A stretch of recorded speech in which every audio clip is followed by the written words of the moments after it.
ஜன்னல் சமூகத்தின் சாளரம். மாதம் இருமுறை வெளிவரும் குடும்ப இதழ். கூட்டத்தை பார்த்த உடனே என்ன பேசுறதுன்னு புரியல. பெரியவர்களே, தாய்மார்களே, சகோதர சகோதரிகளே வணக்கம்னு சொன்னோம். அதுக்கப்புறம் என்ன பேசுறதுன்னு பல பேர் தெரியாமல் முடிப்பாங்க. இப்போ எனக்கு அதே நிலைமை தான். ஏன்னா 2 காமெடியன் பின்னி பெடல் எடுத்துகிட்டு போயிட்டாங்க. 2 பேருமே மிகப்பெரிய காமெடியன். மதிப்புக்குரிய சத்யராஜ் இந்த விழாவுக்கு வந்திருக்கிறதுக்கு சந்தோஷம். சிவகார்த்திகேயனுக்கு வந்திருக்கோம். அப்புறம் டாக்டர் போட்டால் எல்லோரும் கெஞ்சி கதறி சைடில் நின்று கேட்டு வாங்குவாங்க. படம் தயாரிப்பாளர் சிவபாலன் எனக்கு டாக்டர் பட்டத்தை கொடுத்துட்டாரு. அப்புறம் இந்த படத்தில் டைரக்டர் ஆரோக்கியதாஸ் அவர் என்கிட்ட கதை சொன்னார். கதை 1 வருஷம் அலைஞ்சார். என்கிட்ட வருவார், போவார், கதையை சொல்லுவார். நான் ஒரே ஒரு நாள் சொன்னேன், முன்னாலேயும் விட்டுருங்க, பின்னாலேயும் விட்டுருங்க, நடுவே 2 லைன் சொல்லுங்கள் அப்படின்னு. அவர் நடுவே 2 லைன் இந்த படத்தில் வரும் செம படம் 6 அடி தாய்மடி திட்டம்னு ஒரு மேட்ரு சொன்னார். அதை கேட்டுட்டு நான் ஒத்துக்கிட்டேன். சரி, நீங்கள் டைரக்டர் ப்ரொடியூசர் யாருன்னு? டாக்டர் சிவபாலன் அப்படின்னு. அவர் அழைச்சிட்டு வாங்க அப்படின்னு. அவர் அழைச்சிட்டு வந்தாங்க. சார், உங்களுக்கு கதை பிடிச்சிருக்கா? எனக்கு பிடிச்சிருக்குன்னு கேட்டேன். எனக்கு பிடிச்சிருக்கு, நீங்கள் எடுக்கிறீங்களா? எடுக்கிறேன் அப்படின்னாரு. துணிஞ்சு படம் எடுத்தார். ஆனால் டாக்டர் சிவபாலனை பாராட்டினேன், ரொம்ப பாராட்டினேன். ஏன்னா கும்பாங்குத்து, கம்மாங்குத்து, கமர்ஷியல் படம் இதெல்லாம் வந்துட்டு இருக்கிற நேரத்தில் இந்த கதையை ரசித்ததுக்கு அவர் ஒரு பாராட்டு. இந்த கதையை எழுதின ஒரு இளம் டைரக்டர் ஆரோக்கியதாஸ் கொஞ்சம் முற்போக்கான டைலாக்கெல்லாம் எழுதியிருக்காரு. அவருக்கு ஒரு பாராட்டு தெரிவிக்கணும்.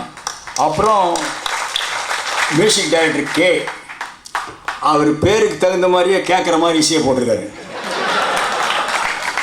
பாடலாசிரியர் யுகபாரதி, இந்த யுகத்துக்கு என்ன பாட்டு எழுதினமோ அதை எழுதியிருக்காரு. அது தேனிசி செல்லப்பா பாடியிருக்காரு.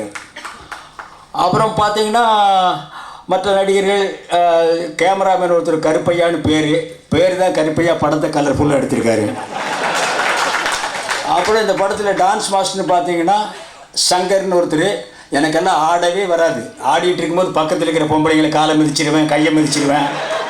மிதிச்சிட்டு சாரி கேட்பேன். பரவாயில்ல சார், பரவாயில்ல சார். இல்லைம்மா, நீங்கள் போய் உட்காருங்க, நான் 4 தடவை ஆடி பார்த்துக்கிறேன், நீங்கள்லாம் நல்லா ஆடுவீங்கன்னு. இல்லை சார், உங்கள் கூட ஆடுறேன். வேண்டாம்மா, இன்னொரு 10 தடவை மிதிச்சிடுவேன் நான் அப்படின்னு. இப்படியே எங்களை கொஞ்சம் ஆட வச்சுருக்காங்க. அப்புறம் என் கூட நடித்த திருமுருகன், மூனார் ரமேஷ், இன்னும் விஷாலினி, வைதேகி, இன்னும் நிறைய நடிகர் நடித்தாங்க.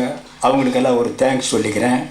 மற்ற ப்ரொடியூசர் கவுன்சில், இந்த ப்ரொடியூசர் கவுன்சில் மொத்த கவுன்சிலுக்கு ஒரு தேங்க்ஸ் சொல்லிக்கிறேன். ஏன்னா எல்லாருக்கும் தனித்தனியாக போய் பேர் சொல்லிட்டு இருந்தால் இனிமேல் விடிச்சிடும். அதனால் மேடையில் இருக்கிற அத்தனை பேருக்கும் என்னுடைய நன்றி கலந்த வணக்கம். ப்ரெஸ் ரிப்போர்ட்டர்ஸ் அத்தனை பேருக்கும் என்னுடைய நன்றி கலந்த வணக்கம்.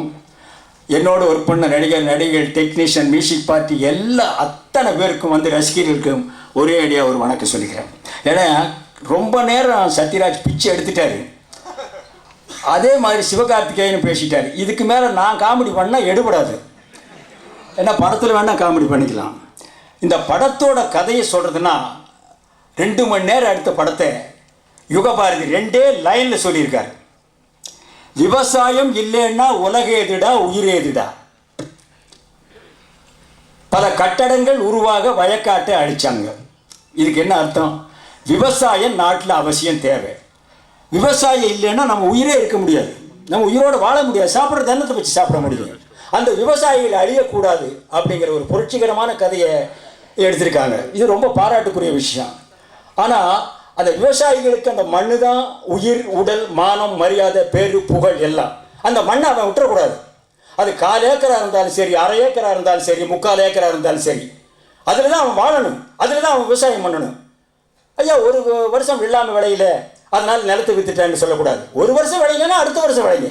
இப்போ வியாபாரம் பண்ணுற ஒரு வியாபாரம் பண்ணல, வியாபாரம் நல்லா இருந்தால் அடுத்த வியாபாரம் பண்ணி ஜெயிக்கிறான்ல, அது மாதிரி தான்.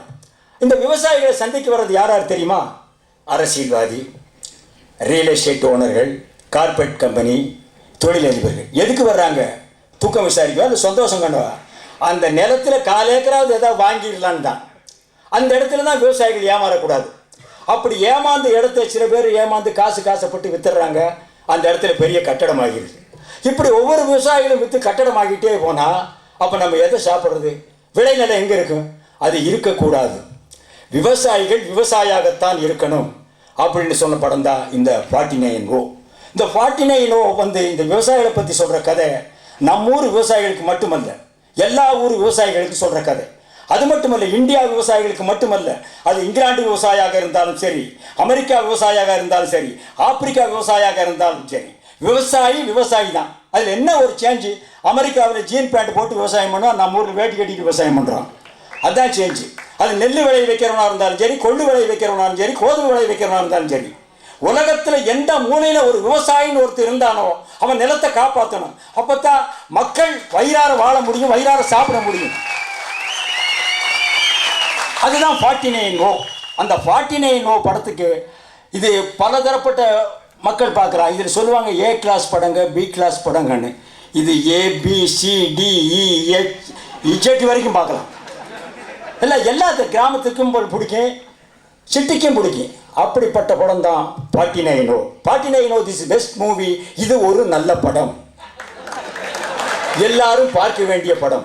அப்புறம் 49 Noன்னா என்ன, நோட்டோன்னா என்ன, நம்ம யாருக்கு ஓட்டு போடுறோம், எதுக்கு ஓட்டு போடுறோம், ஏன் ஓட்டு போடுறோம், இந்த ஓட்டு போடுறதுனால நமக்கு என்ன நன்மை, இதை போடலாமா வேண்டாமா, இது அருமையான விளக்கம் கொடுத்துருக்கு இந்த படத்தில்.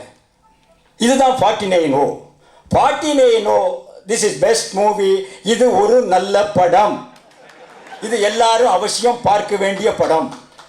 நான் மறுபடியும் சொல்கிறேன், நான் ரொம்ப நேரம் பேசுகிறேன். 49 No கதையை பற்றி மட்டுமே சொல்கிறேன். திஸ் பெஸ்ட் மூவி, இது ஒரு நல்ல படம். நான் மறுக்கா சொல்கிறேன். நான் மவுண்ட் ரோடு தர்கா கட்ட வேண்டாம் வந்து சொல்கிறேன். இந்த படத்தை நீங்கள் தயவு செய்து யாரும் மிஸ் பண்ணிடாதீங்க.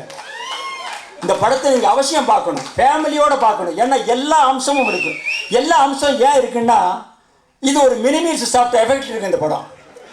ஒரு ஹோட்டலுக்கு போய் மினிமீல்ஸ் கேட்டிங்கன்னா ஒரு பிளேட்டில் சக்கரை சாதம் வரும், புளி சாதம் வரும், எலுமிச்சை சாதம் வரும், தயிர் சாதம் வரும், ஒரு ஸ்வீட்டு, காரம், ஒரு பாயாசம், ஒரு வடை.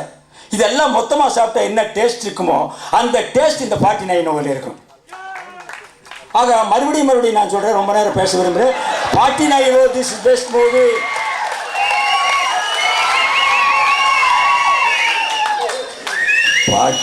No, this is best movie. இது ஒரு 49 No, this is best movie. இது ஒரு நல்ல படம், மிஸ் பண்ணாம எல்லாரும் பாருங்க. வந்திருக்கிற அத்தனை பேருக்கும் வணக்கம், நன்றி. ஜன்னல் சமூகத்தின் சாளரம். மாதம் இருமுறை வெளிவரும் குடும்ப இதழ்.